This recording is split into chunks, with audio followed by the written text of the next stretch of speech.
Good morning, it's Air Talk. I'm Larry Mantle. I hope you had a wonderful weekend. Beautiful weather for most of it.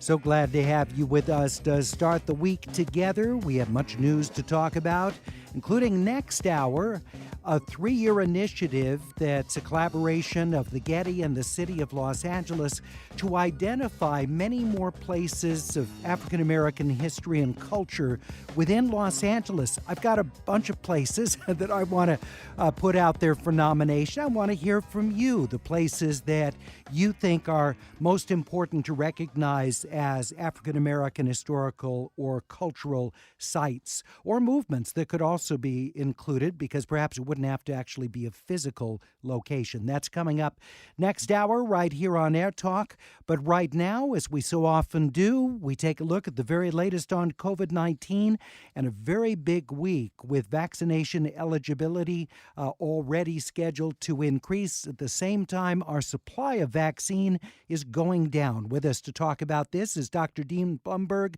Professor of Medicine and Chief of Pediatric Infectious Diseases at UC Davis Children's Hospital. Dr. Blumberg, welcome back. Hope you had a great weekend.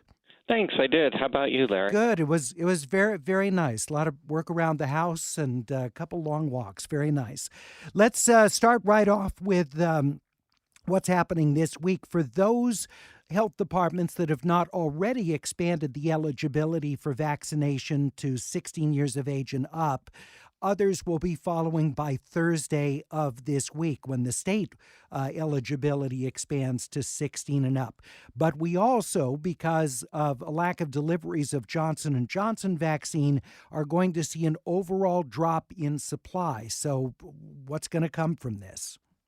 Yeah, so it's been interesting because initially, of course, with vaccine shortages and very limited supply, the priority scheme, tended to be pretty complicated and a bit painful. And it's nice that now that we do have expanded vaccine availability, that it's a much simplified scheme. People can go and get their vaccine based on age alone. That makes it so much simpler for everybody involved, for the general public, for those administering vaccine, and et cetera. And it's just too bad that we had a little bit of a glitch with the Johnson & Johnson vaccine with the manufacturing, and that's going to impact their vaccine availability in the short term, but hopefully they'll quickly recover. Yeah. And at this point, do we have any sense how long it's going to take for everybody 16 and up who wants to get vaccinated to actually get an appointment?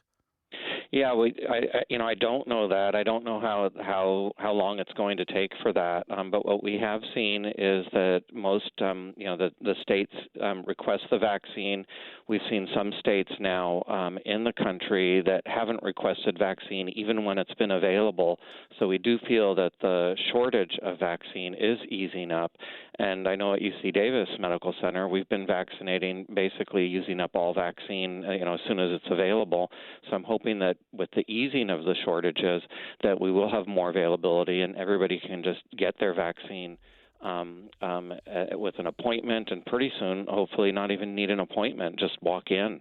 I'd like to see that available. That would make things even simpler. Well, and as we've been saying all along, it appears we may be just a few weeks away from being awash in vaccine and everybody who'd been clamoring to get one getting vaccinated. So, this could all end up with people fully vaccinated in pretty short order here. Right. So right now we've had about 20% of people in California are fully vaccinated, and I'm impressed with that number because 20% is a substantial amount. It's not high enough to get the herd immunity that we need to really limit transmission. For that, we need somewhere between probably 70 to 80% or so, but it's still a very, very good start. Well, one of the things I keep hearing from people who, I think they're responses are very, finely tuned because of what we've all been going through this past year. But there's a lot of fear about variants and will they be able to elude the coverage of the vaccines. But again, looking at the efficacy of the mRNA vaccines, what we've seen so far, even with these variants becoming deeply entrenched in different locations, it seems to me that the vaccines are doing quite well. Yeah, so the current vaccines that we have, which were based on the previous circulating strains, appear to be pretty much just as effective, maybe slightly less effective against the UK variant, but pretty much effective against that variant. And that's the predominant strain that's circulating in the U.S. right now. Now, there is concern about some of the other variants, the Brazilian and South African variants. They appear to be more resistant to vaccine-induced immunity, and we still don't have good numbers to state precisely how much less effective the vaccines may be against those variants. But the more people we get vaccinated, the less circulation there is, the less replication of the virus, then there's less opportunity to spread these variants and even develop newer variants. So, what about the original Wuhan strain of the virus? Can it just not outcompete these other newer strains? Is that why, for example, here in California, we're seeing the UK variant and our own two California variants seemingly pushing out the one from Wuhan? So what happens is, as the virus replicates, it makes mistakes, and so it does get mutant variants all the time. And some of those variants are less fit, meaning maybe they don't bind quite as tightly to our cellular receptors, the ACE2 receptors that we have. And then those variants don't really circulate much. But if they bind tighter, if there's some advantage to the new variants, then they'll be the predominant strain in circulation, and the other variants will gradually fade into the background. So that's what we generally see. It's survival of the fittest, and the most efficiently transmitted variants are going to become the more predominant strains. And the thing to remember, of course, as we've talked about before, is that the virus is constantly creating these different variations, and most of them don't go anywhere because they can't compete. Right, exactly. So some of them can't compete, and when they can't compete, they just die away. They don't replicate efficiently, and then we just don't see them very much. All right. You have questions for our guest, Dr. Blumberg. We're at 866-893-KPECC, 866-893-5722. I know you say that the 20% national vaccination is not herd immunity.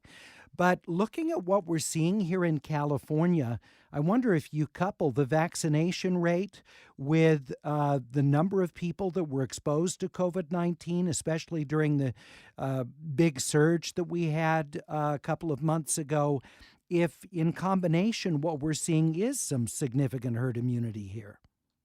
Yeah, so those who've been previously infected, the estimates are that there's about 20 to 30% of the population that's been previously infected. So if they're immune, if they have long-lasting immunity, plus the 20% that have been vaccinated, that gets us up to 40 to 50%. So we're getting there. So that's great. But what we'd like to see, especially with the UK variant, which is 50% more transmissible, is we'll probably need about 70 to 80% of the population vaccinated to achieve that herd immunity, in addition to those who've been previously infected, because that is a much more transmissible strain. Dr. Dean Blumberg, UC Davis Children's Hospital, where he's Chief of Pediatric Infectious Diseases and Professor of Medicine at UC Davis Medical, joining us. We're at 866-893-KPECC, 866-893-5722. John asks on the Air Talk page, if someone has needle phobia, is it okay to use an over-the-counter topical numbing cream like lidocaine prior to the shot, or would that have any sort of negative effect on the shot itself, on the benefit from the vaccine? No, that would be fine. And there's other things. There's some people may have heard of the cream called EMLA. You have to apply that about 20 to 30 minutes before. And even ice. If you just ice up, your shoulder, your deltoid, you ice that up ahead of time. That'll numb the pain also. So there are several things you can do. The other thing you can do is you can seek out, once it's available, the Johnson & Johnson vaccine, because that's just one dose. And so then you won't have to go through it twice. One of the last of the school districts to go back to some in-person teaching is LA Unified. They'll do that tomorrow at their campuses. If you're an LA Unified parent and you have any questions for our guest, who is a pediatric expert, we're at 866-893-KPECC or the AirTalk page, kpecc.org. Anthony writes on the AirTalk Facebook page, I'm wondering if not getting good sleep a few nights before the vaccination has a negative effect on the effectiveness of the vaccine. I heard something about it, he says, but wondering if that's unreliable. Sleep is important in terms of maintaining immunity. So it's possible that people who aren't sleeping well, who have sleep deprivation, can have weakened immune responses, and so that theoretically could be a consideration.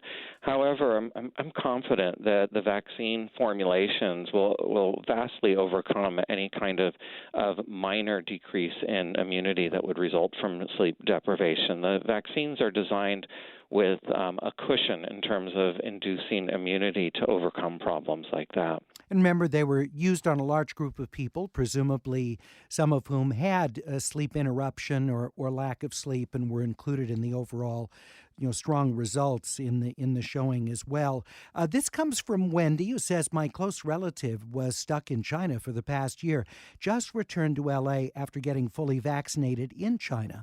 With the news about the Chinese vaccine's effectiveness being lower, I wonder if my close relative should now get a vaccine here in the U.S. as well. He's 75 years old, has some risk factors for severe COVID. Wants to know if there are risk factors about mixing COVID vaccine. He got the second dose of the Chinese vaccine, or one of the Chinese vaccines, because I think they have multiples, about 3 weeks ago. There's just very little actual data to base recommendations off in this circumstance, because the vaccines have not been studied well in terms of mixing and matching. So we really don't know. But I will say this, that the CDC is very clear in terms of the opening up, in terms of fully vaccinated adults getting together without masking. They say that really counts for those who've been vaccinated with vaccines approved for use in the U.S., and that applies to quarantine related to international travel also. So the Chinese vaccine, of course, is not approved for use in the U.S., and so there is some doubt about the protection that's afforded with that. So if you are in a high-risk group, such as being older, such as older than 65, such as this person who's 75, I'd recommend talking with your physician about that and making a decision based on an individual basis. But there's going to be very little guidance from organizations like the CDC on that. All right, 866-893-KPECC or the AirTalk page, kpecc.org. Sarah writes on the page, the day after I received my vaccine, my menstrual period arrived 2 weeks early. I've heard the vaccine has that effect on some women. Do you have any details on that, doctor? I don't have that much information on that. The vaccine itself can act as a stress on the immune system because it revs up the immune system. And so we have seen other things happen after vaccination that have been disturbances in normal biological function. But I haven't heard any. I haven't seen a lot of data on that. 866-893-KPECC or the AirTalk page, kpecc.org. Renee of Pasadena writes, says, my uncle sent me a video yesterday of a pathologist in Idaho speaking to the state legislature. I went through all of what this doctor said. To make a long story short, the video's blowing up on the internet, and people are following, and I'm paraphrasing what Renee writes, following what the doctor says, that there is no more COVID-19 in Idaho, wearing masks is stupid and unnecessary, and that rather than vaccines, take vitamin D and ivermectin. So she's wondering about, where you've got examples like this of physicians and others who have become darlings of social media, who take a counter approach to the general positions of public health officials. Yeah, I saw that video too. Some of these people are more articulate than others. The ones that come off mix some science with some of the fraud that they're perpetuating, and so the more science that they include, the more that it looks a little bit real. So there's about 10% of what this person says that's true. But it's really foolish. I mean, to say that masks don't work goes against all the evidence that we have about masks working. We've got definitive scientific studies on that. And to bring in something like vitamin D might sound good. We know vitamin D is important with immunity, and we know that in populations that are vitamin D deficient, that infections may be more severe. So there's a kernel of truth to that, but not everybody is vitamin D deficient. So giving extra vitamin D to somebody who's not deficient was going to result in zero benefit at all. Idaho has several counties that are hot spots for transmission right now, so it's just not true. All right.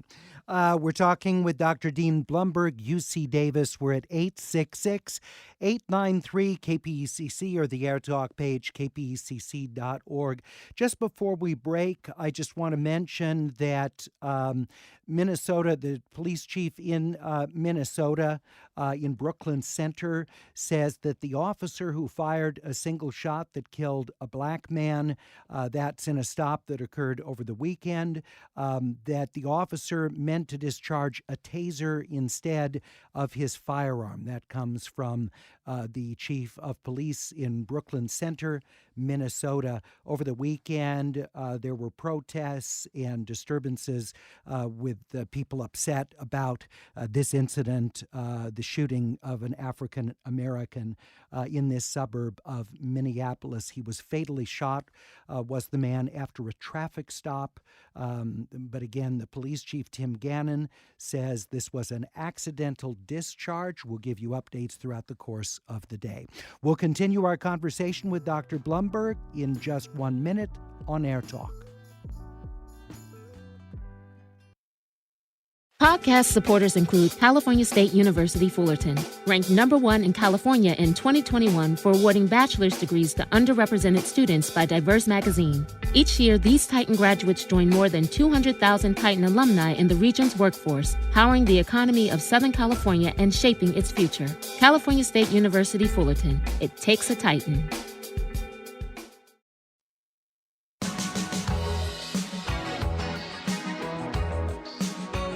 It's coming soon this Sunday. It's the 19th Annual Film Week Academy Awards preview. I would have never guessed when I started this nearly 2 decades ago we'd have it every year since. Typically, of course, at the beautiful historic Theater at Ace Hotel in downtown Los Angeles, which was the flagship of the United Artists chain of theaters.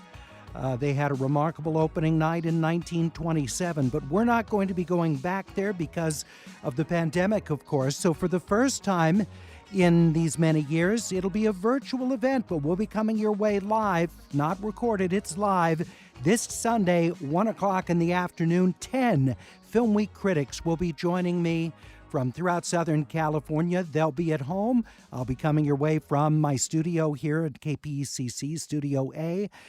So we'll do the program with the critics on the major Oscar categories, and we'll be able to take some questions from our audience as well. It'll likely be the biggest crowd we've ever had, but you'll be in your home to be able to take part in it.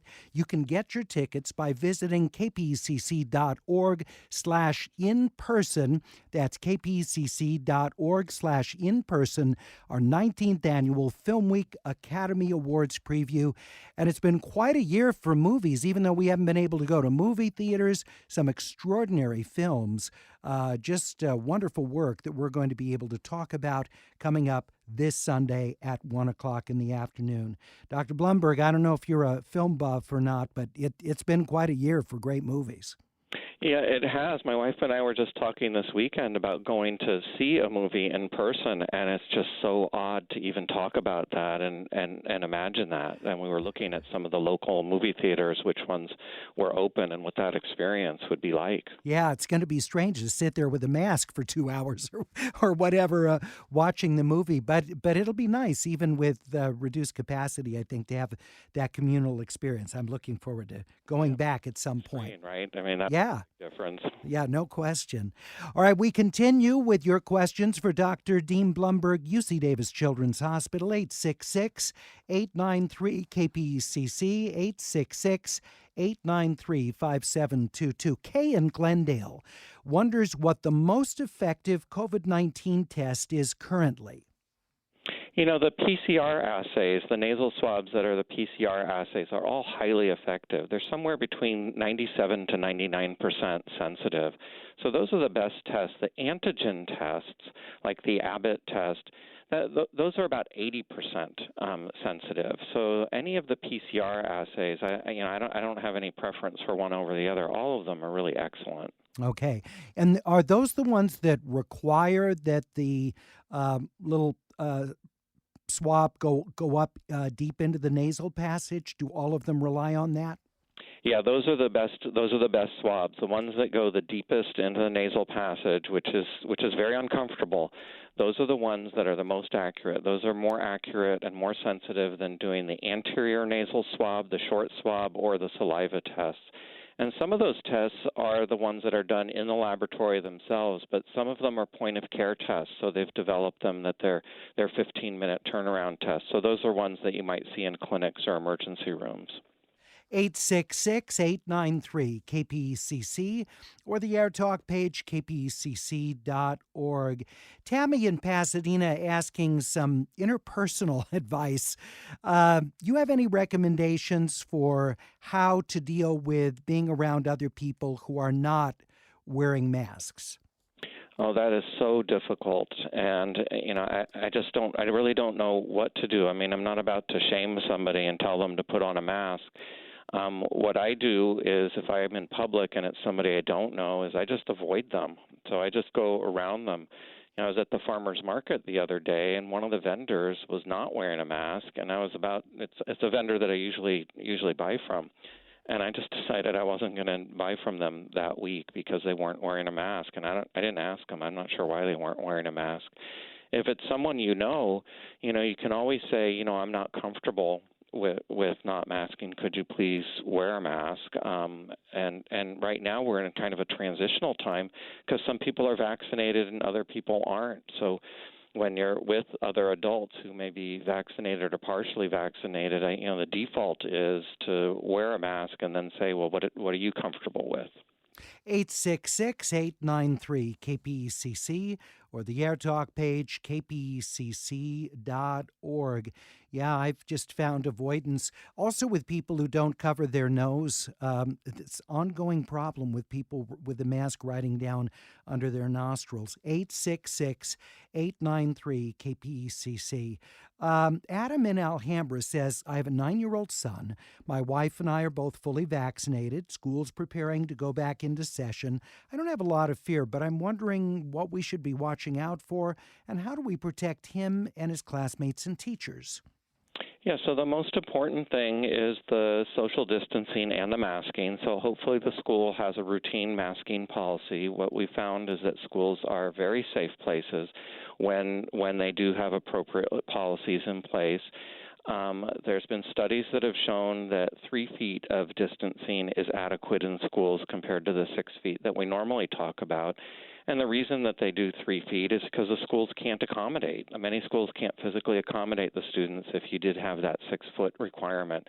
But there's been excellent studies that have shown that the 3 feet distance in schools have adequately controlled transmission. And then it's also important to make sure that there's adequate testing and contact tracing. So if there are any cases, that then spread can be limited. But I think schools are great places. They're safe places for the children to be. There's very, very little child-to-child or child-to-staff transmission. And when the parent's vaccinated, then that's another guard against having transmission within the family.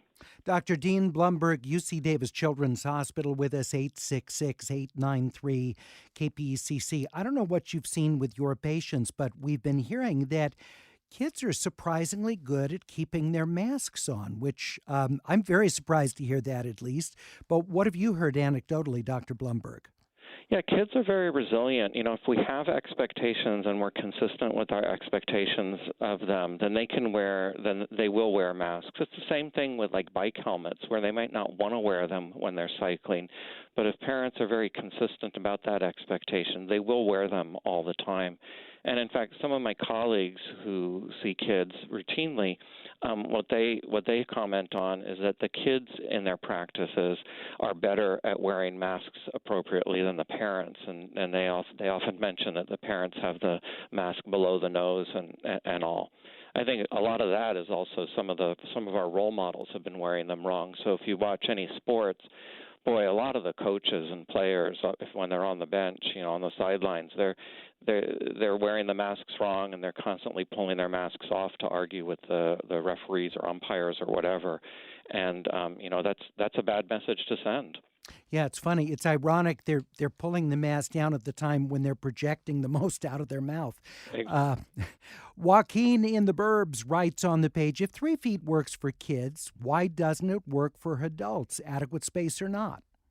Well, it does work. It doesn't work as well as 6 feet. So what the studies have shown is that there's about 90% decrease in transmission without mask wearing with a 3-foot distance. And if you go to 6 feet, then there's 95% decrease in transmission. And if you go to 12 feet, it's even more. So, what are you going to decide on? So in the U.S., the CDC has decided that 6 feet is feasible for most situations. They've decreased that to 3 feet for children in school with the expectation that, quote, children are wearing masks.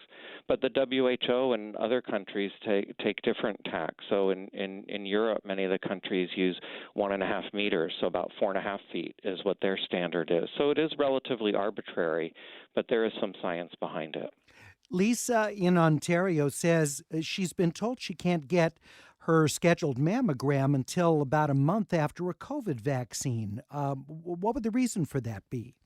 Gee, I don't know why, because I know that most of the hospital systems that I've been working with have not delayed preventative care, even for unvaccinated patients. We want people to come in for their preventative care, and the healthcare workers are presumably vaccinated and wearing masks, and then we ask the patients to wear masks, and we've seen very little, if any, transmission in those situations when the appropriate precautions have been in place. So that wouldn't be the recommendation of the healthcare systems that I'm familiar with.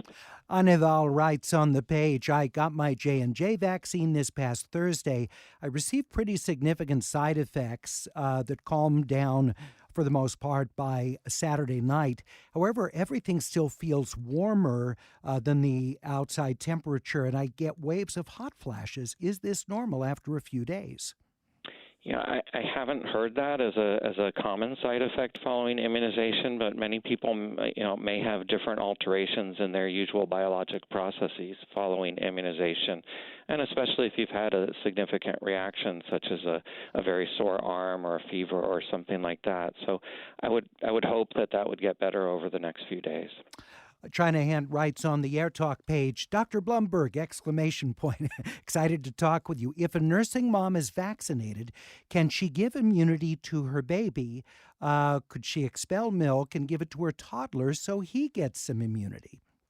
Well, we do think that there is some immunity passed on from vaccinated mothers through breastfeeding. So the vaccinated mothers will develop antibodies, and some of those antibodies will be the secretory IgA antibodies that are in breast milk. And so we know that breast milk has several advantages in terms of immunity and protecting children from infection. So this might help prevent infection. I don't know how much antibody is in breast milk. I don't know, there's no studies that I'm aware of that have a level of antibody that shows that it's protective. So I'm not sure how much protection there is, but it certainly can't hurt, and it might help. And I wouldn't know the dose in terms of breast milk for the toddler. I just don't know what the dose would be, so I'm not sure if that would protect and how much protection you'd accrue from that.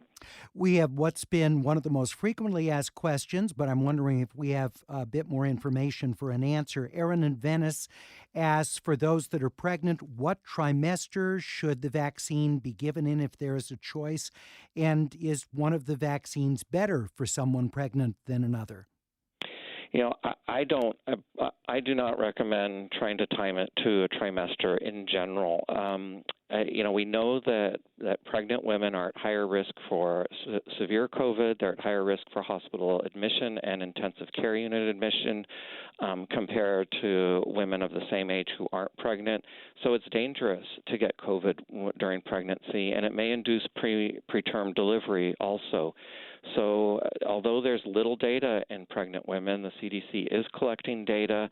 As of the last date that I've seen, the CDC does have information on during pregnancy of over 75,000 women who've been vaccinated and detailed information on more than 4,000 women who've been vaccinated in pregnancy. I'm not aware of any adverse outcomes with birth, with fetal outcomes. So when I've been asked, I've been recommending vaccination during pregnancy, no matter what the trimester.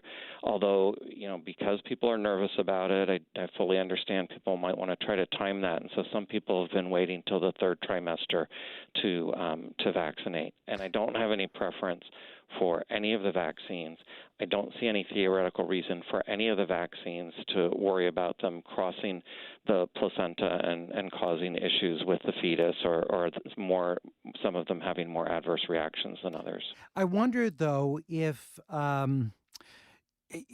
with there being so much less COVID-19 out in the world, much less virus that's out there, does that change the recommendation? Because as you said, we know that for pregnant women, it can be a rougher go if she gets COVID-19 and have that effect on the fetus. But if the risks are significantly lower just because there isn't so much SARS-CoV-2 that's out in the world, does that maybe change the calculus of the decision? Yeah, thank you for bringing that up. So this is something that pregnant women should talk about with their physicians, and that's very important to take into account, is the risk of transmission within the community and the risk to themselves in terms of their exposures from their activities and what they do to protect themselves. So you can imagine somebody who doesn't go out much, who always masks, who always social distances, who lives in a community with very little transmission. Of course, there's be less benefit from being vaccinated in that situation, and then you might want to delay. And you can imagine the opposite, where there's more infections that are occurring. For example, in the state of Michigan right now, there's a lot of infection that's occurring, a lot of transmission, and somebody who's more out and about because of their job or their caretaking responsibilities, that person's going to be at increased risk, and that person may have more of a reason to be vaccinated. Jesus writes on the Air Talk Facebook page, my parents both received Moderna shots by early March and are planning to visit family in Mexico in late April. They're both in their 70s and would be considered vulnerable. What advice would you give to those traveling into countries who may be behind in their vaccine distribution to help safeguard the travelers against variants that could get past their vaccine immune defenses? Yeah, so there is more transmission in Mexico right now than there is in the U.S., and there has been less vaccination in Mexico also compared to the U.S., so that is certainly a concern. The issue with travel is that if you are traveling, you're going to have increased risk of exposure just due to travel, whether you're in a bus or on a train or in an airplane. You're going to be exposed to more people. Not all of them are going to be masking, and it may not be feasible to social distance all the time.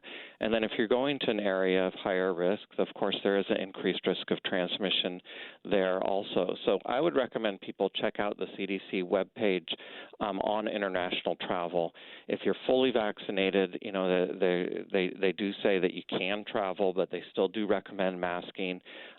If you're not for those who are not fully vaccinated, they do have some recommendations for quarantine upon returning. And then it's very important to also check out the testing requirements, because different countries have different requirements for tests before you go there. And then upon return to the U.S., for the U.S. for air travel, there is required testing before getting on the plane, and the airlines are checking that. All right, Dr. Blumberg, it's always a pleasure. We so appreciate the generosity of time and just the straightforwardness, clarity of your answers to all this wide range of questions that come at you. Thank you so much for being with us again. Thank you, Larry, and thanks for all the great listener questions this morning. We have wonderful listeners and so glad that they're game every day to ask terrific questions of our experts. Dr. Dean Blumberg is the Chief of Pediatric Infectious Diseases at UC Davis Children's Hospital and Professor of Medicine as well at the UC Davis Medical School. You're listening to Air Talk on 89.3 KPECC. Coming up, the fate of a huge planned residential development in the Tejon Pass in far north Los Angeles County. The community would be called Centennial, but it suffered a big setback in court last week. We'll review it in 90 seconds.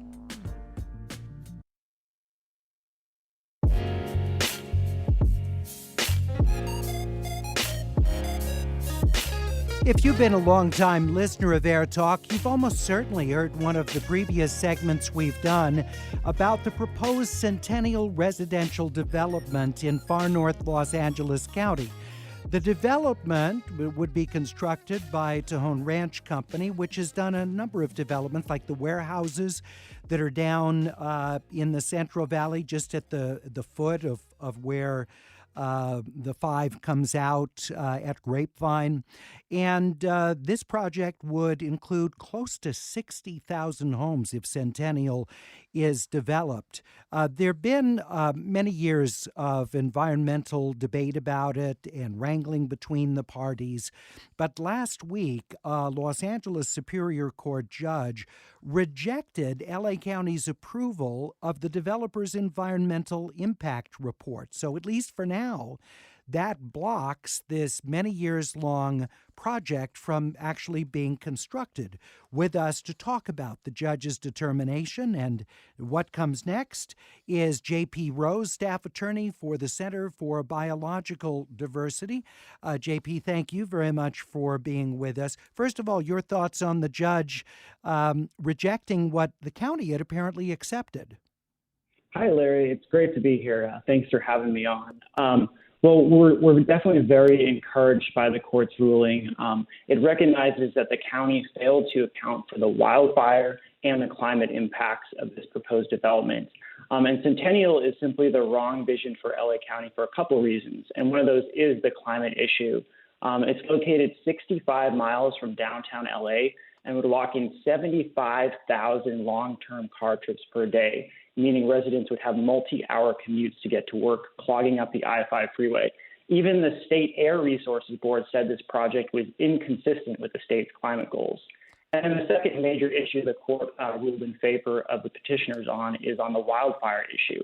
The truth is developments like Centennial would literally be built to burn. Between 1964 and 2015, there were 31 wildfires larger than 100 acres within 5 miles of the site, including 4 within the project's boundaries. And CAL FIRE has designated this place a high and very high fire hazard severity zone. And if you look at the fact that nearly all wildfires in California are caused by human sources, this development will lead to more wildfires and put residents and firefighters in harm's way. Well, let's take first of all the car trips issue, because even since that environmental impact report has been created, we found that many more people are able to work from home than previously. And we've seen that home sales have dramatically increased in more remote locations because fewer people are going to have to commute. So in a case like this, wouldn't now there be substantially more people working from home, living in a place like Centennial, cutting down on what had been projected as the number of car trips? I think it's possible, Larry, that that's correct, that there will be somewhat less trips. But if we're looking at, say, 60,000 long-term trips per day on the I-5 instead of like 75,000, we're still talking about a massive increase in traffic and greenhouse gas emissions. And then another thing that the development, as a condition of the development, it will require the construction of a new $830 million freeway. And this will be funded by, guess who? Us, the taxpayers. That's nearly $1 billion that could have gone into investments like education, public transit, healthcare in existing communities. So I think most people would agree that subsidizing a Wall Street-backed corporation's development ideas is not a good use of scarce public resources. Now, at the same time, that obviously there's a push to develop infill housing in Los Angeles County because of the shortage of housing. That's not going to appease many people who are going to want to live and are willing to commute from distance, and who are currently commuting from places like Corona and the high desert and elsewhere. So if the housing that's proposed for more urban Los Angeles County is not going to suit those individuals, they don't necessarily want to live in condos or apartment buildings, then why not a project like this that would allow people to have the more suburban sort of life that they're looking for? I think you're right, Larry. Some people prefer that, and that's great, and there are those opportunities right now. But I think if we look at, for instance, traffic patterns from Riverside or Santa Clarita, we have thousands and thousands of people trying to get to their jobs in central LA, commuting many hours per day, and this development is simply going to recreate and exacerbate those existing inequities in how jobs and housing are sited in our communities. The solution is to develop more in existing communities so people don't have to have these multi-hour commutes. There's things like duplexes, things like taking a look at single-family zoning in existing communities to help make that happen. Also, with some of the newer developments, like in the Santa Clarita Valley, I thought that they had figured out ways to mitigate the fire concerns pretty well by the way they had constructed those developments. And that, of course, is a very hilly area. Have you not seen anything with those more recent developments that seem to do a better job of protecting the houses that are built in areas like that? Yeah, Larry. So I think there's a couple different issues to unpack there. There's first like the risk to the actual homes of wildfire, but then there's also how putting people in these previously undeveloped areas increases the risk of more wildfires. So I think what we've seen in some of the last few major wildfires, that even buildings that are built to current fire safety regulations, many of those still burned in recent fires.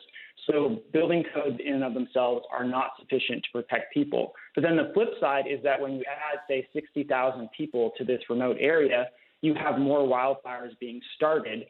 And actually, I think something around 95% of all wildfires in California are actually caused by human sources. So you're going to have more wildfires on the landscape if we move forward with developments like Centennial.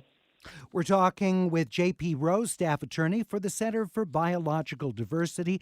They're celebrating an L.A. Superior Court judge's decision last week that the environmental impact report prepared by Tejon Ranch Company, the developers, does not sufficiently deal with issues of fire risk to the Centennial project of nearly 60,000 residents if built, nor does it deal with carbon emissions from all the commuting that would take place from there as well. Love to hear from you, your thoughts about this, or if you have questions. We're at 866-893-KPECC. We reached out to the Tejon Ranch Company, who typically joined us in the past for these conversations about their Centennial project. They declined to join us today. We also reached out to L.A. County Supervisor Catherine Barger to join us, and it's in her district, but she's not available to take part in the conversation. We'll see if we can do that in the days ahead. We'll be back in just 1 minute on Air Talk.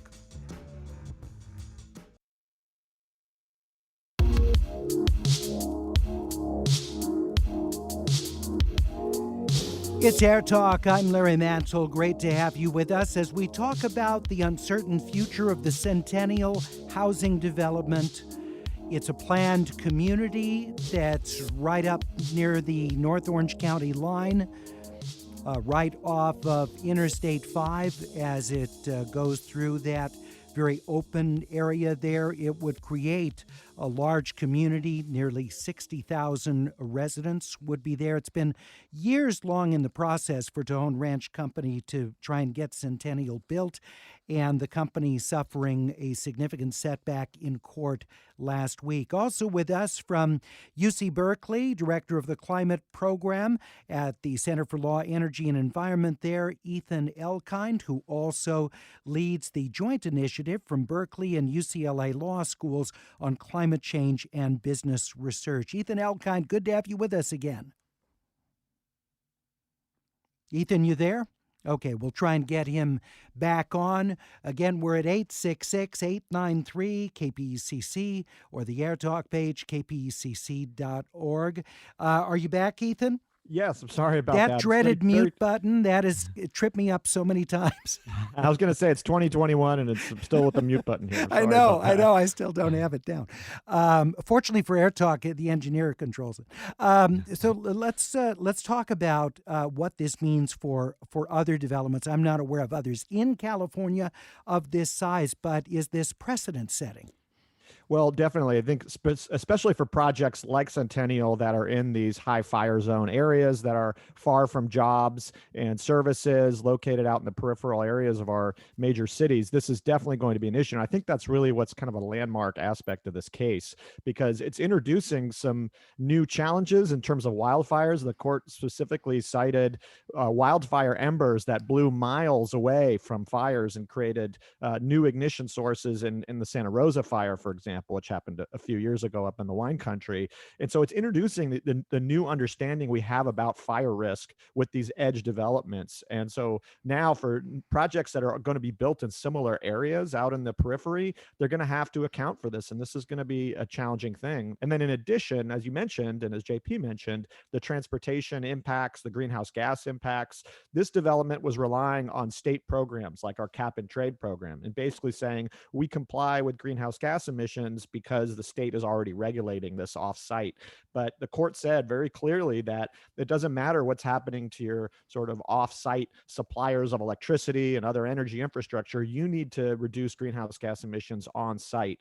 And you can't simply take a pass by saying the state's already taking care of this. So that's also going to affect these edge developments, because as you were just talking about with JP, there's a lot of traffic that's going to be generated by this project, and those emissions have to be mitigated now. So what are some potential ways, Ethan, that they could mitigate both the carbon emissions and the wildfire risk?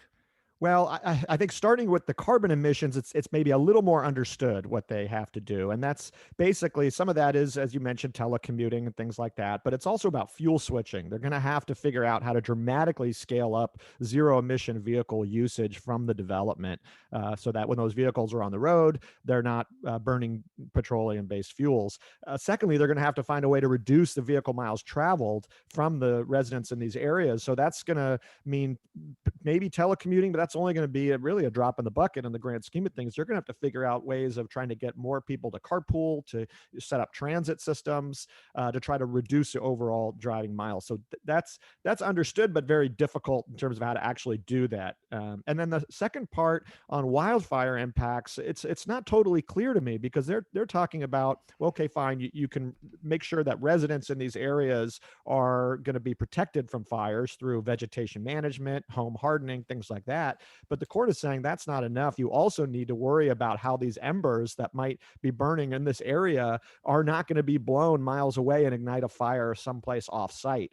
And I don't actually really know if we have good science and good mitigation measures, certainly not off the shelf measures, as to how they can address those impacts. I think that's going to be much more challenging for them. Paul in Long Beach, you're on Air Talk. Yeah, hi Larry, thanks.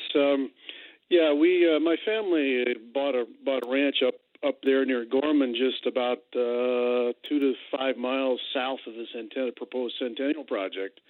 And over the course of the 60 years that we've owned it, and I now own it, we've lived through several of the fires. In fact, we helped fight some of them, and fortunately they've come close to the ranch property, but they've never burned it totally. But that's always a big concern up in there. And when that area gets ignited, it does burn, and it burns very quickly.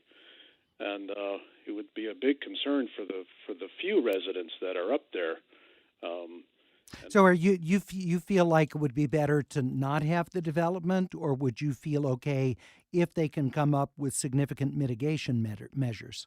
No, I don't think significant mitigation would be any mitigation at all, because the roads up there would probably turn into like Topanga Canyon Boulevard and other big, heavily trafficked ones, and on the weekends people will want to get out, and they'll be moving around right into the national forest behind us.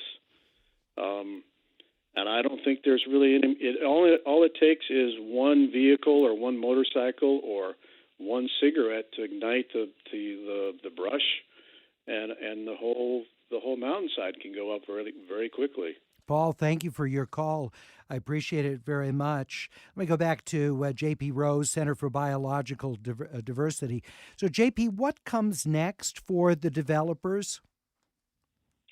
Yeah, well, and just really quickly, I think Paul brings up a really important point that, even if you build the new development to code, you're causing a risk to existing residents whose houses might not be built to current codes.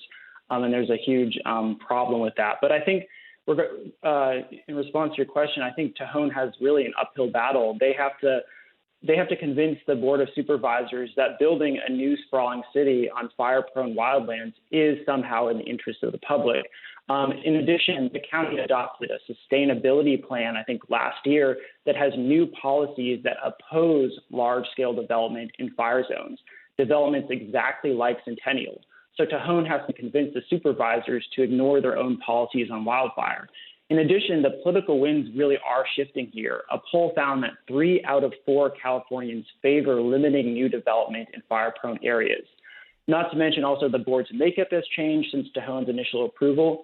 And just to add to that, Tejon has really lost a lot of credibility. When they first lobbied the board to approve Centennial, they told a story about how they'd worked out a landmark agreement with other conservation groups, including Sierra Club, to set aside lots of the lands for conservation.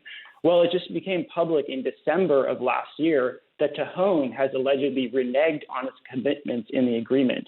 The other groups, including Sierra Club, have been forced to sue Tejon to enforce the agreement. So I think our supervisors are less likely to reward a developer that fails to keep its promises. All right.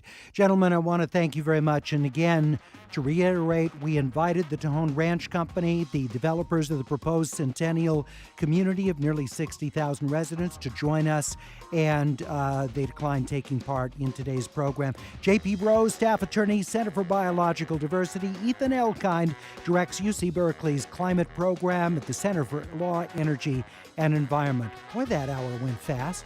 We have a lot more to come in the second hour of Air Talk. We'll tell you about it in a moment.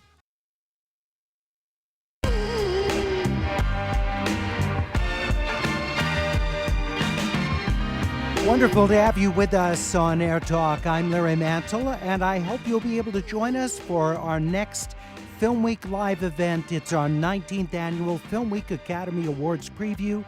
But we won't be returning to downtown Los Angeles this year to the Theater at Ace Hotel.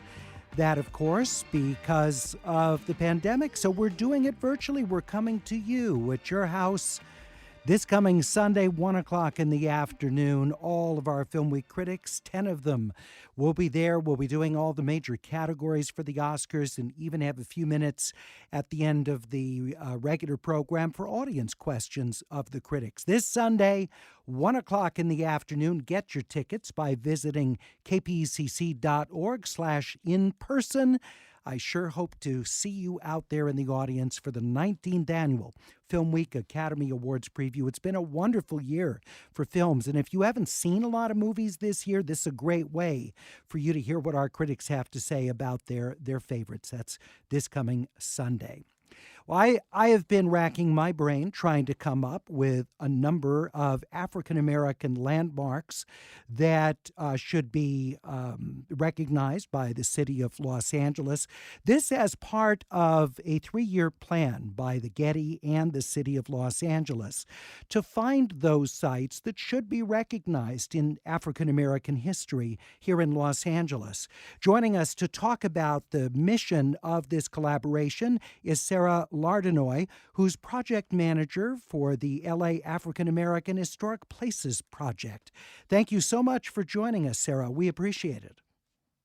Good morning, Larry. It's great to be here with you today. Thanks So for having me. let's talk first of all about has this been at all a priority previously? Because I know that there certainly are some city landmarks of African American history, but what is this intending to do that previous efforts have not done?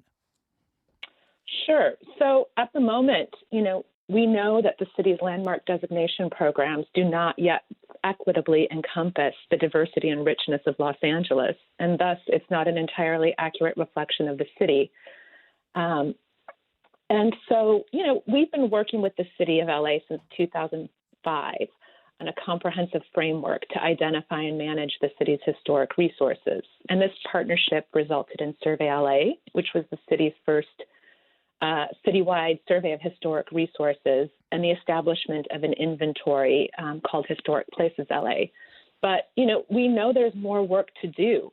At the moment, only slightly more than 3% of the city's 1,200 locally designated landmarks currently reflect associations with African American history. So that's, what we'll be tackling in this project is how can we more equitably reflect and protect and celebrate the history of African Americans in Los Angeles. I'd love to hear from listeners your suggestions. What are places that you think are worthy for being landmark status in the city of Los Angeles that are linked to African American history or in which African Americans played a significant role? We're at 866-893-KPECC, 866-893-5722, or the AirTalk page, kpecc.org. You can tweet at AirTalk, and you can post on the AirTalk Facebook page. Also with us from the California African American Museum and Exposition Park, history curator and project manager Susan D. Anderson. Thank you, Susan. Great to have you with us this morning. Thank you. Good morning. Dan, please tell us about the museum's specific role in this process. Well, I was, the Getty and the City of Los Angeles were very kind to include Cam and me in the discussions that were held last year as this initiative was being pulled together.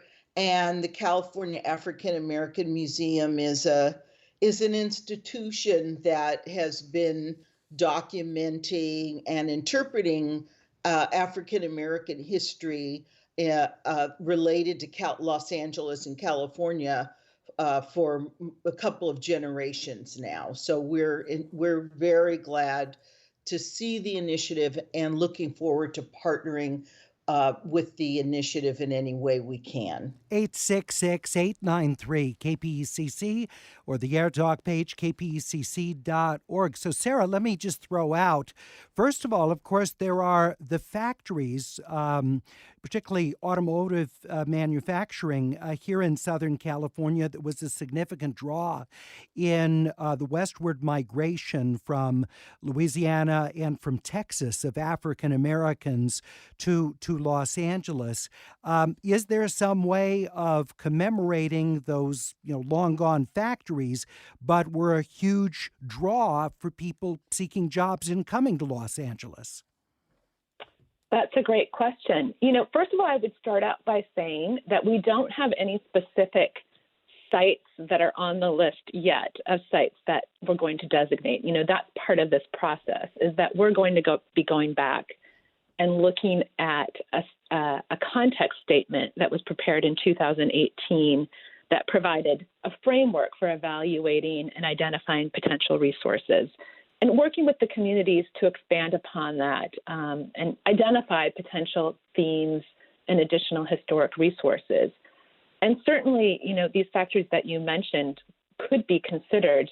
And, there is the challenge of sites that are gone and looking at alternative ways of interpreting them when we no longer have the physical fabric.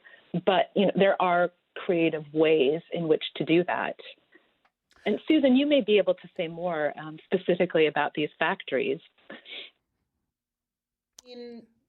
I think being in touch with community residents and people who really embody the history and know the history is going to be important, because African Americans have been migrating to Los Angeles since the gold rush. And there have been waves of migration throughout several periods. And that is the challenge that we're facing. I mean, the historic preservation movement is, we hope, undergoing changes, so that these histories and these stories can be incorporated and preserved and interpreted, so that other people can understand the stories. But we're looking at a very long arc of history, a long arc of time. And as Sarah said, there are creative ways of going about this. And LA is a place of innovation, and we'd really like to see those kind of new approaches to preserving places where there may not be a building that's still around, but where the place really resonates with important history. Yeah, I understand it's a challenge when you don't have a site, but so important for this to be remembered in creative ways. Another one that I'm thinking of, and for me, many of the cultural sites are former music venues. The Parisian Room, which was at La Brea and Washington, where the post office is now. I was so sad when they tore that down. I mean, great jazz artists performed little tiny place at the Parisian Room, which was torn down for the post office. Marty's on the Hill, which is atop where La Brea and Stocker and Overhill joined together. It was a place where many great jazz artists perform, and a number of great live albums were recorded at Marty's as well. And I believe the buildings are still there, but it hasn't been a club like that for a long time. I'd like to hear from you, your recommendations for places to commemorate African American history in Los Angeles. 866-893-KPECC. Victoria in Mid-City, Los Angeles. Share with us your site you'd like to see honored or given landmark status. Hi, Larry. My family's home actually was something I thought deserves recognition. In 1946, my grandparents, James and Carolyn Shiflett, actually had some of their friends that were white purchase the home that they wanted in the Mid-City neighborhood, which broke the housing covenant, which barred people of color from owning homes there. And so they were taken to Supreme Court, and they won. And they won the right to live in their house, which we still live in. And after that, the housing covenant was broken in that neighborhood, and it became predominantly black later on in the later 50s and 60s. What a great story, Victoria. Has your family history been written up I'm sure at the time of the Supreme Court decision, it's big news, but since, has there been much looking back on that landmark case? Not that I'm aware of. My aunt and grandmother were both activists, and my grandmother worked with Martin Luther King, and my aunt worked with Malcolm X. So the family history is really rich, but I think this portion of it is very underdocumented. Victoria, thank you. What a wonderful recounting of your family's experience when the restrictive racial covenants were widely in place in Los Angeles. That's how, of course, we had Central Avenue, where the African-American population, both residential and business district, were concentrated because there were so few areas where African-Americans could live in Los Angeles. 866-893-KPECC or the AirTalk page, kpecc.org. Susan D. Anderson of the California African American Museum and Exposition Park. You want to respond to Victoria mentioning her family home?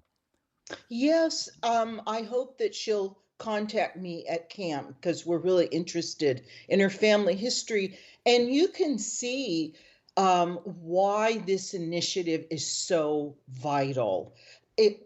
Without these narratives, there's no way for us to understand the civic history of Los Angeles. There's no way for us to really appreciate the cultural history of Los Angeles. So these stories are going to be restoring to all of us the kind of the fullness of what Los Angeles is. And it's just really thrilling. I think that her story is an example of the things that we're going to find as the initiative moves out into the community and starts hearing about these, these dramatic events and these wonderful figures that have contributed to Los Angeles history. As you'd expect, I want to tout KGFJ Radio, which was really the African American musical voice of Los Angeles for many years. When I was growing up here, it's the station that you listened to for rhythm and blues and for soul, and had great air personalities, KGFJ. And I think radio history in the service of the African American community, particularly during times of crisis, back during the events in Watts in 1965, all the way through other traumatic experiences for the community. KGFJ was really there. That was before KJLH, took on much of that community service aspect of its programming. 866-893-KPECC or the Air Talk page, kpecc.org. Laddie, in Venice, what's your recommendation for an African-American historical site for landmark status? First Baptist Church of Venice. It was established in 1911, 45 years after slavery ended. Blacks came out. Mr. Tabor and Mr. Reese donated the land to the people of Venice, and the church is still in existence today. It just moved from one side of the street to the other, so they own the whole 7 lots, and we're trying very hard to get it preserved. That's great. Laddie, thank you so much. The First Baptist Church of Venice, which was an African-American church? Yes. All right. Thank you for that. 866-893-KPECC. Alan in Seal Beach says there's a great exhibit at the Bowers Museum in Santa Ana right now on a couple of places that would surely qualify. One is Montfort Point, a Black Marine training center during World War II, and an area called Little Texas in Santa Ana that was predominantly African-American owned. And let me ask you, Sarah Lardenoy, about this. Is this only for the city of Los Angeles, or could a site like Little Texas in Santa Ana qualify for this?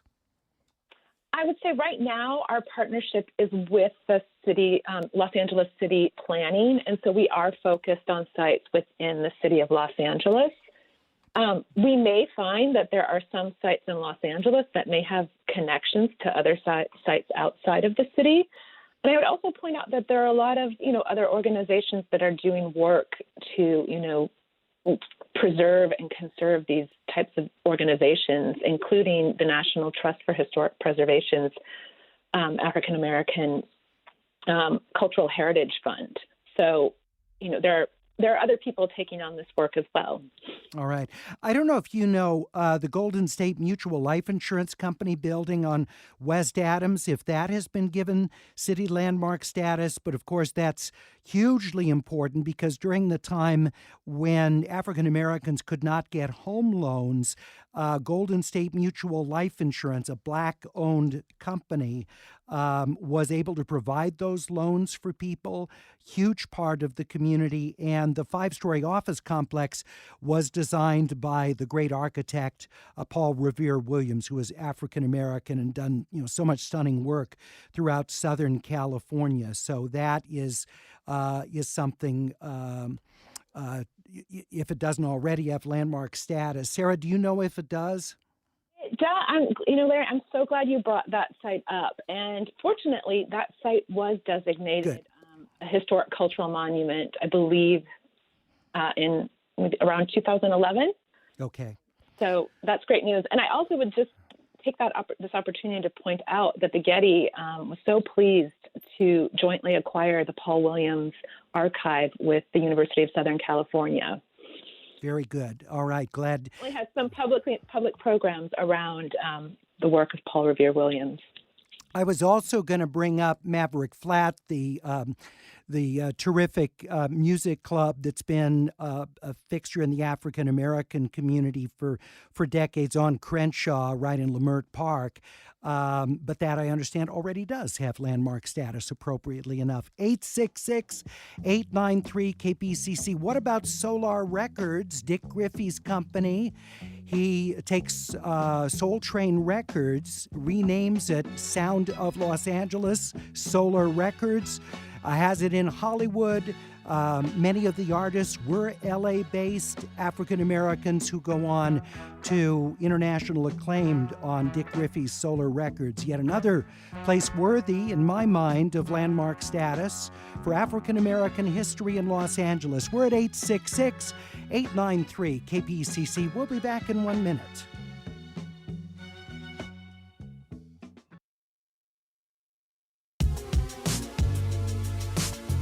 What about newspapers for remembering, serving the African American community? Of course, we all know the Sentinel, but also what about the California Eagle that preceded it?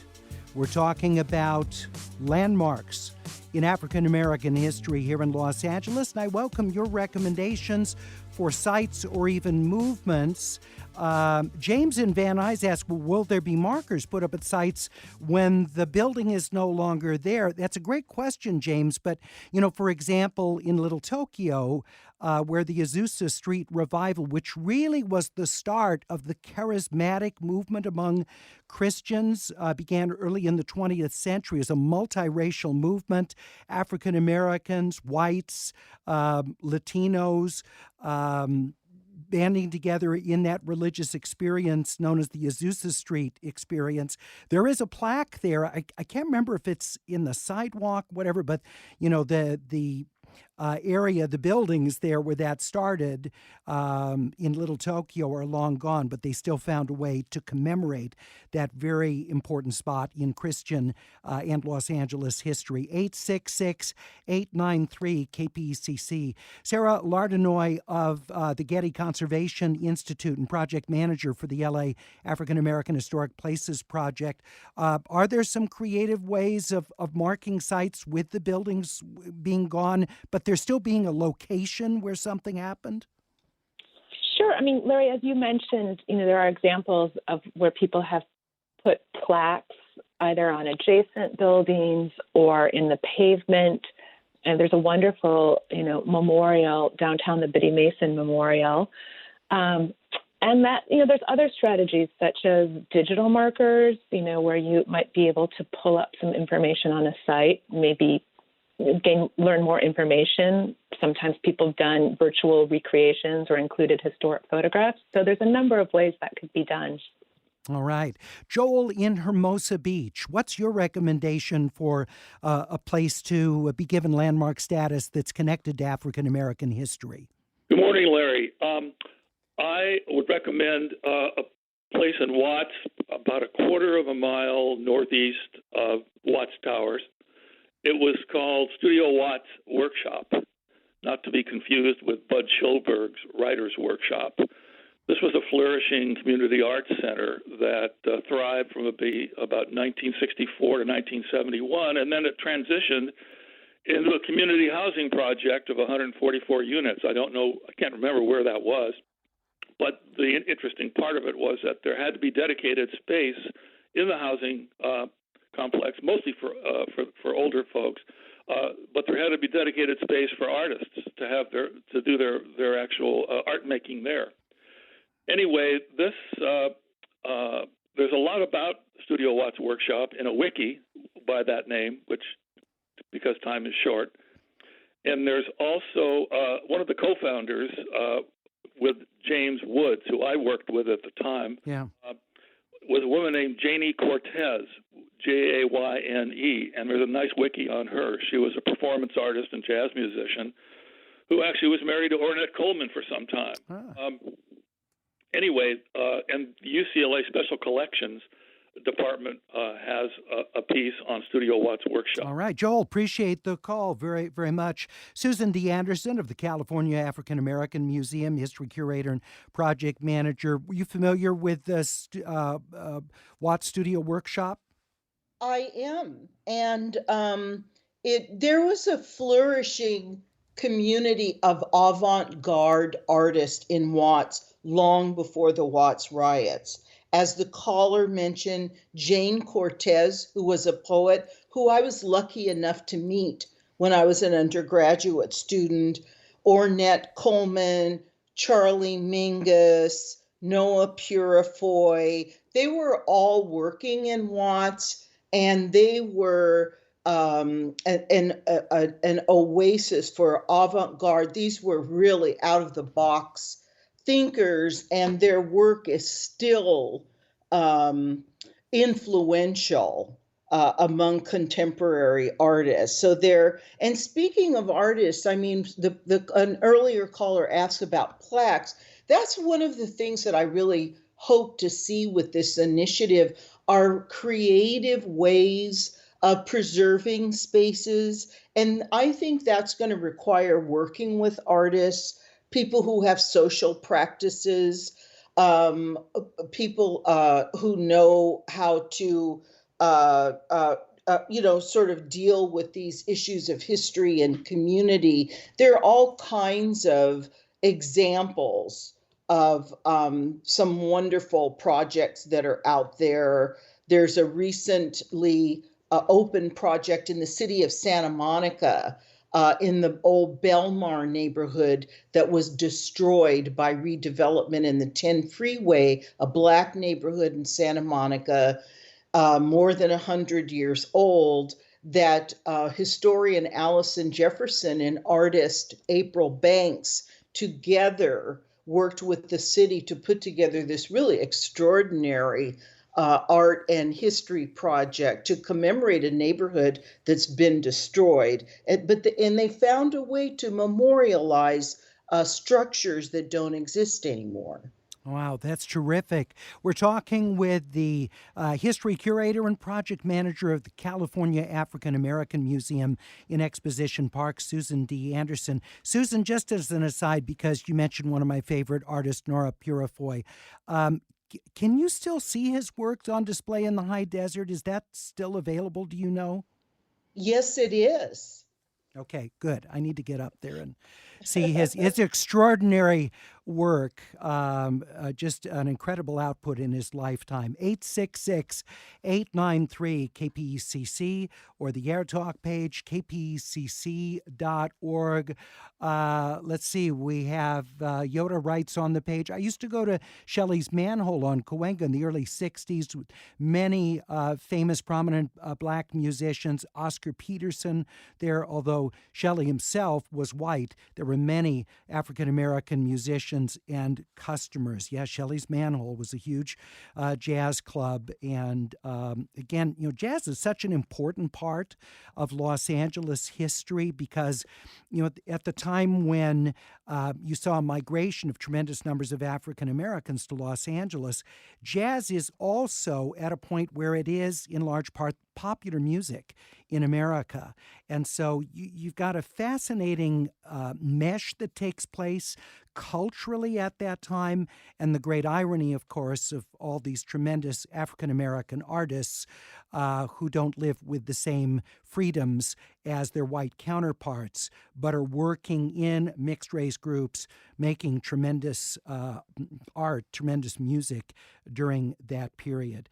I want to thank you both very much for being with us. This has been fascinating, and I'd like to check back in with you if we could down the road, because I know it's a 3-year process, but maybe we can identify some more places and you can share with us kind of where we stand on building this database of places to be recognized. I hope you'd be up for that. Susan D. Anderson, thank you very much for being with us. Really appreciate it. Thank you. Glad to be here. All right. She's the California African American Museum, and Sarah Lardenoy of the Getty Conservation Institute. She's the project manager for the LA African American Historic Places project that's done in collaboration with the city of Los Angeles. Sarah, so good to have you with us. Look forward to talking with you again. Absolutely. We would love to take you up on your offer to come back and talk about this down the road when we're further along in the project. Sounds good. So many great places and people to commemorate. You're listening to Air Talk on 89.3 KPCC. Coming up, we'll take a look at where labor unions stand, a major setback for unions at an Amazon warehouse in Alabama, a vote that was quite overwhelming against unionization. But this at the same time that the House of Representatives and the Biden administration are very pro-union, trying to find ways making it easier for the private sector to be union organized. We'll talk about where things stand coming right up. It's Air Talk on KPCC. We'll be back in 90 seconds.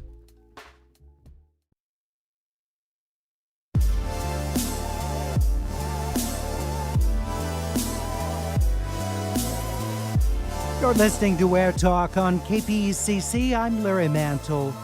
So good to have you with us. Hope your week is starting off well. We turn our attention now to organized labor and efforts to unionize e-commerce employees. But it didn't go as intended for an Amazon warehouse in Bessemer, Alabama, where the union was dealt a significant loss. And so the question is, what comes next? Because that negative for union organizing comes at the same time that the Biden administration and the Democratic majority in the House of Representatives is looking to support ways making it easier to organize private sector employees. And of course, at the same time, where we have seen the significant growth in organizing is in public employee sectors, where teachers and law enforcement and firefighters and office workers, many of them are unionized and have been for some time. And that's really where the growth has been. Joining us to talk about where we stand with unionization in the United States from the New York Times, technology reporter Karen Weiss. Karen, thank you for being with us. Let's take a look more closely at the effort to organize, to unionize this Amazon warehouse. What happened?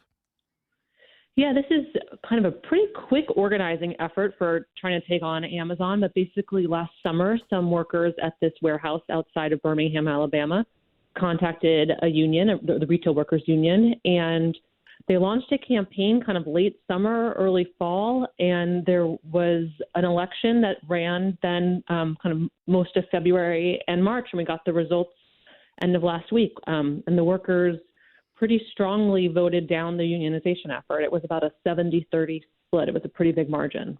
Yeah, and what in the interviews with employees that have followed, what have they said, those who voted against it, as the reasons why? Yeah, there's a mix, I would say. Some is that, people were happy with the job. It pays $15 an hour, which is higher than the minimum in Alabama. They have good health insurance at Amazon. There are things like that people find kind of fulfilling, and that works.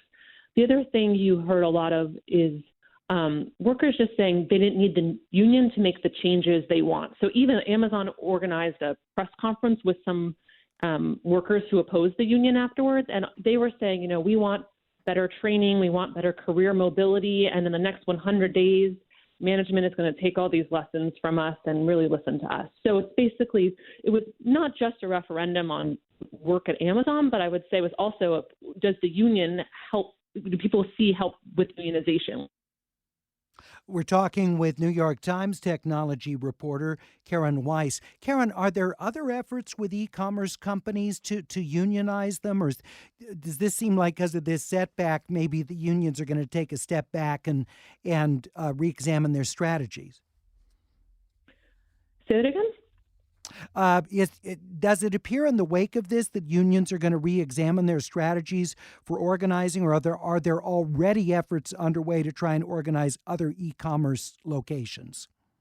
Yeah, there have been efforts here and there around the country, and there was a lot of momentum going into this. That said, was a big campaign. It was very high profile, and it's a high profile loss. So I think you will see kind of a rethink going on. And one of the questions is this, under labor law as it is, you have to organize location by location by location, and it's a very expensive and exhausting effort. And so one thing you hear from labor is, should we focus more on legislation or policy rather than battles?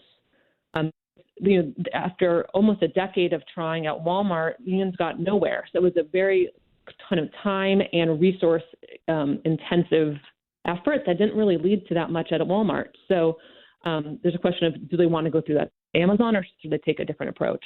And Karen, before I let you go, what were the things that Amazon did to try and defend itself against unionization? Yeah, so they had mandatory sessions for employees that they had to attend. They had text messages. They were involved with setting up a mailbox on site, which was kind of a contested thing for people to return their ballots. And they just had a pretty strong campaign internally, posters, signs in the bathrooms, emails, all the kind of messaging that an employer can do, because they have a lot of power of what they can say inside their building. And then the unions are not allowed or not guaranteed access to workers on the work site. So that Amazon kind of used the advantage it had for sure. And this message was, you got a good job and you can do without dues. We can make change internally. So for the Amazon employees, they were compensated for going to the employer mandatory meetings, obviously. And if they're going to go off site for organizing meetings, those will not be compensated. Yes, it's on the clock if you're doing the internal ones. And the other ones, it was hard to reach people to some extent. The union focused a lot on just the stoplight outside the building and getting people in between shift changes. And some of that was a COVID strategy of not going to people's homes like you might normally, although it wasn't effective in the end. So there are disadvantages. You have to kind of find people where they're at, as opposed to having them there on the clock. Can't say, no, I don't want to go to that meeting. Yeah, and Karen, back to the reluctance of the employees to unionize there. You mentioned the fact that they felt like, they were getting comparatively decent wages, and that the company is going to be meeting with them on other changes there. Was the dues also a turnoff? I mean, because that was one of the things I was looking at, is that there might have been some people who thought that the economic benefit that they would get in exchange for the dues paid, that it wouldn't work out in their favor. Yeah, one of the workers talked about how the consultants that Amazon had that did these presentations showed a contract that the same union had at a nearby poultry plant, and that they found that the increase in pay that they got as a result of this contract wasn't that much from this worker's perspective. And so why would they spend all this money on dues and not even get that much more in pay? So that was definitely the strongest messaging, and I have no doubt that is kind of time-tested messaging that has worked before. This is, Amazon has had a large, preference against union for years now. They've hired kind of very experienced lawyers and consultants. They know what works. All right. Thank you so much. Good to have you with us, Karen Weiss of the New York Times. We appreciate it. Have a good rest of your day. Thanks. You too. Thank you. Karen Weiss, technology reporter for the New York Times, who's been covering Amazon. Also with us from the Rutgers State University of New Jersey, Associate Professor of Labor Studies and Employment Relations, Rebecca Given. Professor, thank you for being with us. Thanks for having me. So what, in your view, does organized labor take from this loss outside Birmingham going forward, trying to organize e-commerce workers? I think organized labor can take from this confirmation of some things that they already knew, which is that the current environment shaped by labor law and the lack of teeth in current labor law is really, really tipped against workers. And this has kind of put a national spotlight on that, on just how difficult it is. It is the law of the land to encourage collective bargaining, and it has been since the 1930s, but that requires access to unionizing. And right now, workers in the private sector barely have meaningful access to unionizing. So workers who want a union can try a number of different strategies from here on out. There's pushing for labor law reform, which is certainly on the agenda right now. And there's also organizing in different ways. For example, not seeking formal collective bargaining rights, but putting their demands forward in more short-term ways, walkouts, other actions where they might not get collective bargaining, but they might win on some particular issues that are important to them. If there were some changes in the laws that would allow unions more access to employees at a place like this warehouse, what might be some of the things that they would do that would perhaps convince employees who were skeptical about this that it was in their economic interest? I think having a frank conversation with workers about why employers are so opposed to organizing could be really, really illuminating. I think a lot of workers are fearful because that fear is instilled in them by the employers, who basically wage a campaign of uncertainty and anxiety, making them think that voting to unionize might not lead to improvements on the job. So I think demonstrating how they're impacted currently by having no voice on the job, that those really taxing shift schedules and that the physically demanding, grueling nature of these jobs, the fact that nobody can view this as a long-term job because it's so hard on the body, all of those things are things that can be addressed through a strong collective bargaining agreement, but you can't explain that or give examples to workers if you don't have the opportunity to talk with them. We're talking with Rutgers University professor Rebecca Given, and I welcome your calls, your thoughts about what we saw last week with this rejection of unionizing at an Amazon warehouse in Bessemer, Alabama, what that means for efforts to unionize e-commerce companies. 866-893-KPECC, 866-893-5722, or the AirTalk page, kpecc.org.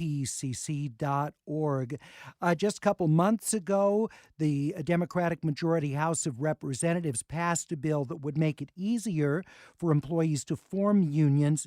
What does that legislation specifically do, Professor Given?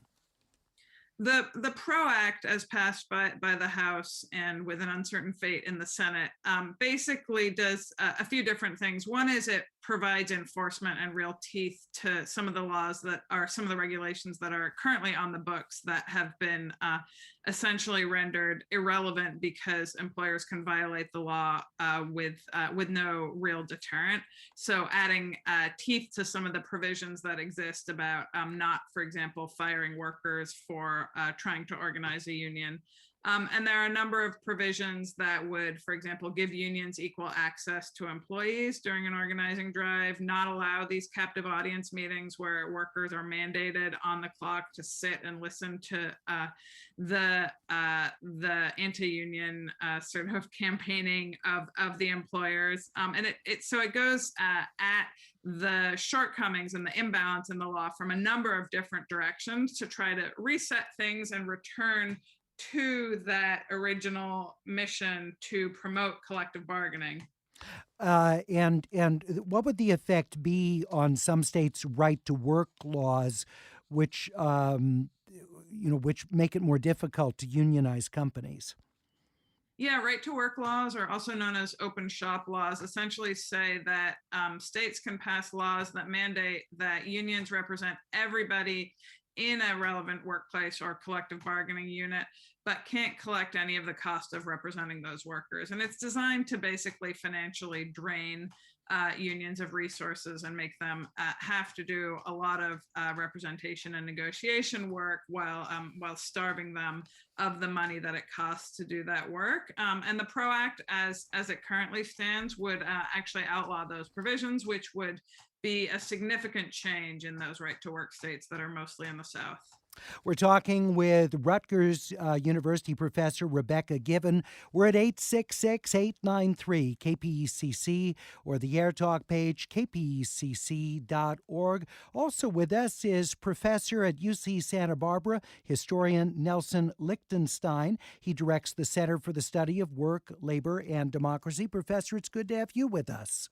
Good to be here. So, your thoughts about where we are in this historic continuum when it comes to unions, because we sort of have the union feast when it comes to public sector employees, but it looks like, the trend is pretty clear in the private sector. It's much tougher times for them. Right, it certainly is, and your previous speakers made that very clear. Let me just say that I think there was a very, very bright silver lining to this defeat. A defeat is a defeat. There's no doubt about it. But I do want to say there was some bright silver linings here. First, the union, when it began organizing very, very quickly, or rather, the workers inside the Amazon distribution center approached the union, and very quickly after the distribution center was set up, which is quite unusual. And initially, they had a very healthy, maybe even a majority of the workers signing cards and whatnot. And then what Amazon did was they went on a hiring spree to boost the numbers so that it would reduce the committed unionists. But nevertheless, while there was a 2-to-1 official vote against the union, it was actually much closer than that, because about 500 votes were challenged by Amazon, and these were almost certainly pro-union votes, and they were challenged. So it was somewhat closer than that. But the main thing, and here I speak as a historian of Walmart. I wrote a book about Walmart 10 years ago, and there were lots of efforts to organize Walmart, and they failed. But when that happened, yes, there were a few newspaper articles and presentations on TV about how Walmart was a difficult place to work and the wages were low and whatnot, but nothing compared to what we saw in the last 2 or 3 months. And I think the news coverage became more than just news coverage. It indicated a real shift in sentiment. Certainly among the chattering classes. In a way that wasn't true 10 or 20 years ago when it came to other egregious employers. So I think that, and the very fact that President Biden made this 2-minute video in late February was quite remarkable, and that will be used by trade unionists in every organizing campaign for the next 4 years for sure. We'll continue our conversation with UC Santa Barbara historian Nelson Lichtenstein. He's a labor historian, also with us from Rutgers University in New York, Associate Professor of Labor Studies and Employment Relations. We're at 866-893-KPCC or the Air Talk page, kpcc.org. Your thoughts about what unions do in the wake of the defeat they suffered at Amazon's Bessemer, Alabama warehouse last week. We'll be back in 1 minute.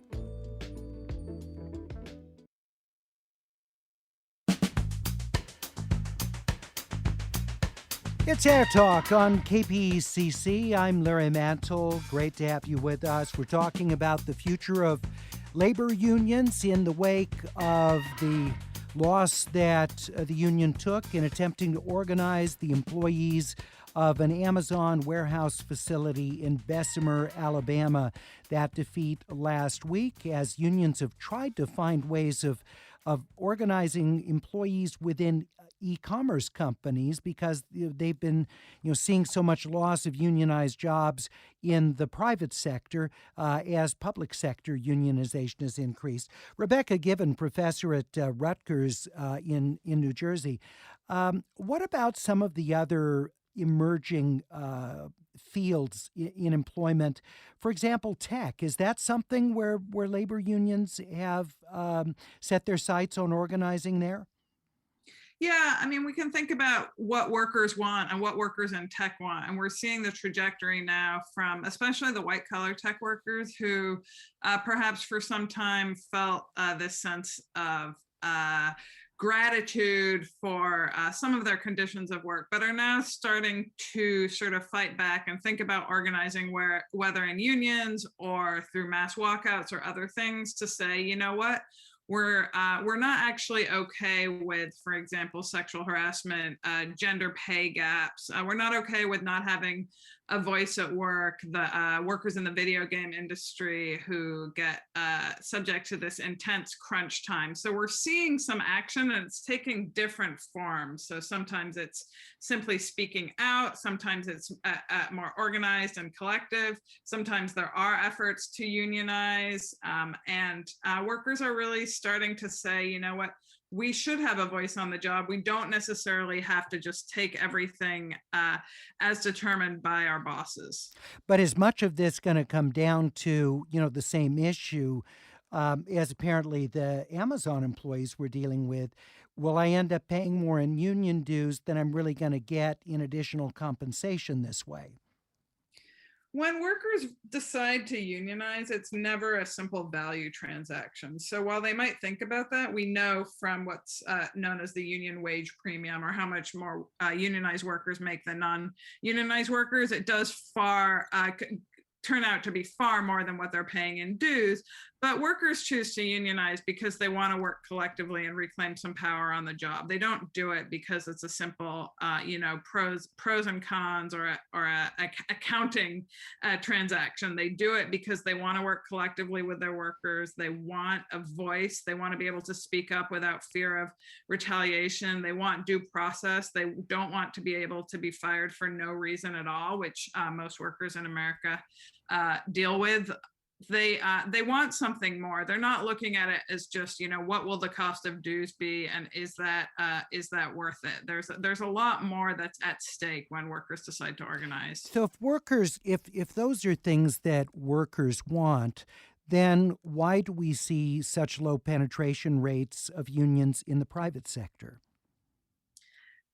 We see the result of really a decades-long campaign by employers to drive unions out and to make sure that it's harder and harder for workers to organize. We know from polling data that many more workers would like to have a union. They just don't feel that they have access, and there's a huge gap between wanting a union and successfully organizing under current law. So the current level of unionization really doesn't reflect how many workers would like to be in a union and be represented together in a union. So how does it work more easily for unions in the public sector? It really depends on the law, but in many states like California, much of the Northeast, the laws make it more straightforward to organize, and they don't allow the employers, whether we're talking school districts, cities and counties, to oppose unionization in the same way. And that means that workers who want to be in a union have an easier time making that happen. We're talking with Rutgers University professor Rebecca Given, also with us Nelson Lichtenstein, who's UC Santa Barbara professor of history. He directs the Center for the Study of Work, Labor, and Democracy. Professor, just real briefly, what do you think the prospects are for the Biden administration, coupled with a Democratic majority in the House, with a lot of funding that comes from labor unions into Democratic candidates? So there's definitely a vested fiscal interest. What are their prospects for making these policy changes that would aid unionization? Well, normally I would say that they're rather poor. If history's a guide, that is, every time a Democratic president has come into power with a Democratic Congress, there's been a labor law reform bill that has been put forward, and in every case, it's been defeated, either through the filibuster or just the divisions within the Democratic Party, and from Carter to Clinton to Obama.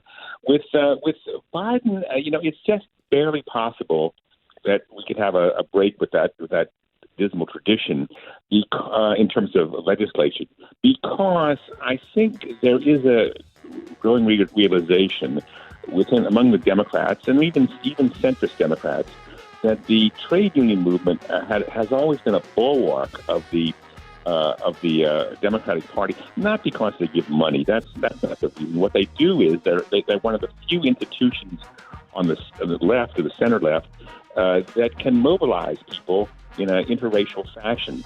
and they're in a permanent institutional way.